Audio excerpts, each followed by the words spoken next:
చరణ్ కథానాయకుడిగా తమిళ దర్శకుడు శంకర్ దర్శకత్వంలో రూపొందుతున్న గేమ్ చేంజర్ చిత్రం సంక్రాంతికి రాబోతోంది. ఈ సినిమా ప్లస్లు మైనస్లు ఒకసారి పరిశీలిస్తే కాస్త ఇంట్రెస్టింగ్గా ఉన్నాయి.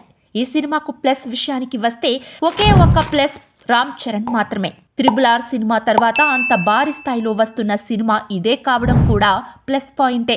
అదే కాకుండా రామ్ చరణ్ కు మెగా ఫ్యామిలీ బ్యాక్గ్రౌండ్ కంచు కవచంలా ఉండనే ఉంది.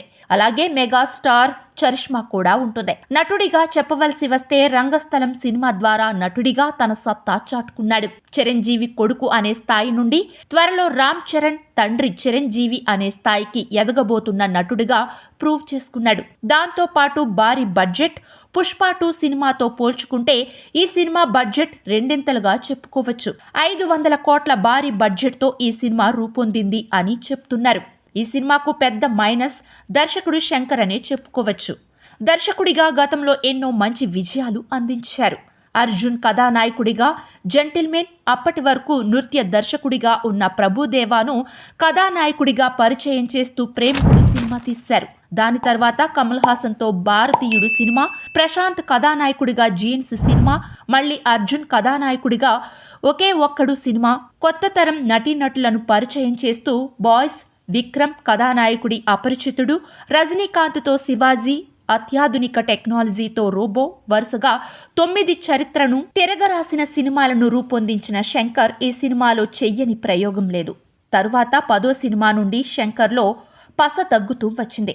దాని తర్వాత వచ్చిన సినిమాలు ఆశించినంత విజయాలు సాధించలేదు. ఈ మధ్య భారీ బడ్జెట్ రూపొందిన భారతీయుడు 2 సినిమా కూడా అట్టర్ ఫ్లాప్ అయింది. కారణం శంకర్కు వయసు రీత్యా మునుపు ఉన్న ఫైర్ అతడిలో ఉంటుందా అనేది ప్రశ్నార్థకమే. కొత్త ఆలోచనలో సినిమాలు తీస్తున్న కొత్త జనరేషన్ ఆలోచనలు అనుగుణంగా అతను ఆలోచించగలడా అనేది పెద్ద ప్రశ్న. సరే, రెండో మైనస్, ఈ సినిమా మ్యూజిక్ కూడా అంత గొప్పగా ఉన్నట్టు కనిపించడం లేదు. సినిమా సక్సెస్ కు సంగీతం హార్ట్ లాంటిది.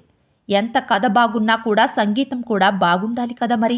ముచ్చటగా మూడవ మైనస్, ఈ సినిమాలో రామ్ చరణ్తో జోడీగా నటిస్తున్న హీరోయిన్ కియారా అద్వానీ మంచి అందగత్తే కాదనలేము. రికార్డులు తీసుకుంటే గతంలో ఈ సోకులాడి రామ్ చరణ్తో వినయ విధేయ రామాలో శక్తి వంచన లేకుండా ఆడి పాడింది.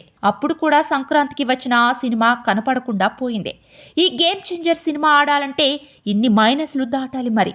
దాటుతుంది అంటారా?